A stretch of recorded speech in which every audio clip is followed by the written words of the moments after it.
সন্তান মানে রোজা রাখলে শরীর দুর্বল হয়ে যাবে, পরীক্ষায় পাস নম্বর কম পাবে, এই কথাগুলো কিন্তু আছে। রমজান মাস, আপনি কি বলবেন এই বিষয়ে? এটা কোনোভাবেই ছাড় দেওয়ার সুযোগ নেই। যদি প্রাপ্তবয়স্ক হয়ে যায় তাদেরকে পরীক্ষা বিভিন্ন অজুহাতে তাদেরকে ঘুম পাড়িয়ে রাখা, তাদেরকে সেহরিতে জাগ্রত না করা, এটার পরিপূর্ণ গুনাহ দায়ভার মা বাবাকে নিতে হবে।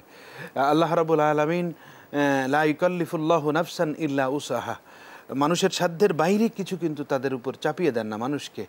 ফলে প্রাপ্তবয়স্ক হয়েছে মানে সে রোজা রাখার ম্যাচুরিটি তার ভিতরে এসেছে, শারীরিক সক্ষমতা এসেছে। কারণ শারীরিক এই সক্ষমতাটা তো রব্বুল আলামিন দেন, তাকে সুস্থ রাখেন অসুস্থ করেন, এটা আল্লাহ রব্বুল আলামিনের হাতে।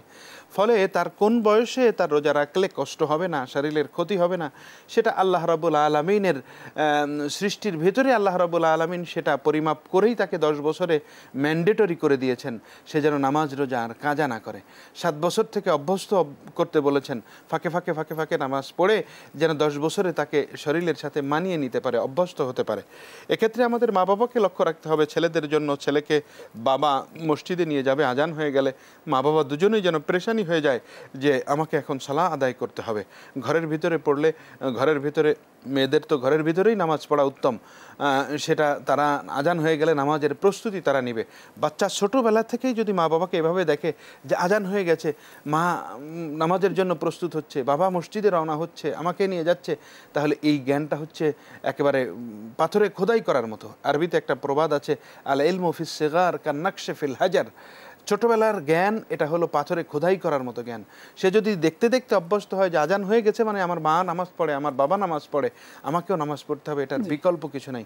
সকাল সন্ধ্যা কোরআন তেলাওয়াত করতে যদি আমার সন্তান আমাকে দেখে, রাত্রেবেলায় যদি ঘুমানোর সময় ঘুম পাড়ানির দোয়া, সূরা ইখলাস, নাস ফালাক পড়ে বুকে ফু দেওয়া, এগুলো শিখে সুন্নাহ এই আমলগুলো, খাবার সময় বিসমিল্লাহ বলা, খাবার শেষে আলহামদুলিল্লাহ বলা, জুতা ডান পায়ে পরা, বাম পায়ে জুতা খোলা, বাথরুমে প্রবেশের দোয়া, বাথরুম থেকে বের হয়ে দেওয়া। ফলে এই দোয়া দরুদ সুন্নাতি আমলগুলো, এটা খাবারের সময় ডান হাত দিয়ে খেতে হয়, এক পাশ দিয়ে খেতে হয়, পরিষ্কার করে খেতে হয়, এই সবগুলো যদি প্র্যাকটিক্যাল দেখিয়ে দেখিয়ে দেওয়া হয়, বাবা এভাবে খেতে হয় কিন্তু এটা যদি আমরা বলে দিই এইখান থেকে খাবে না, এই পাশ দিয়ে খেতে খেতে ওই পাশে যাবে, এভাবে যদি শুকনা খাবারগুলো 3 আঙ্গুল দিয়ে খেতে হবে, এই বিষয়গুলো যদি আমরা তাদেরকে শিক্ষা দিতে পারি, তাহলে একটি সময় দেখা যাবে সব পরিবার থেকে এমন আওয়াজ যদি আসে, তাহলে দেখা যাবে সুন্দর সমাজ, সুন্দর পরিবার, একটা পর্যায়ে সুন্দর রাষ্ট্র গঠন হবে।